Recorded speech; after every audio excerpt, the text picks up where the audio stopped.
the civil authorities have issued a child abduction emergency for all. Rescue alert. Beginning at Rescue 7:41 alert. p.m. and ending at 9:41 p.m. A Florida alert has been issued for Cadence Faith, a white male, 17 years old, 6 feet tall, 150 pounds, brown hair and brown eyes.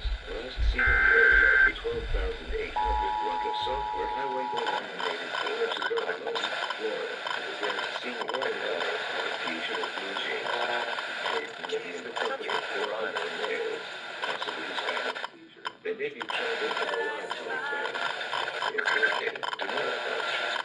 Contact law enforcement immediately. If you have any information on the whereabouts of this child, please contact the Marion County Sheriff's Office at It's not gonna work.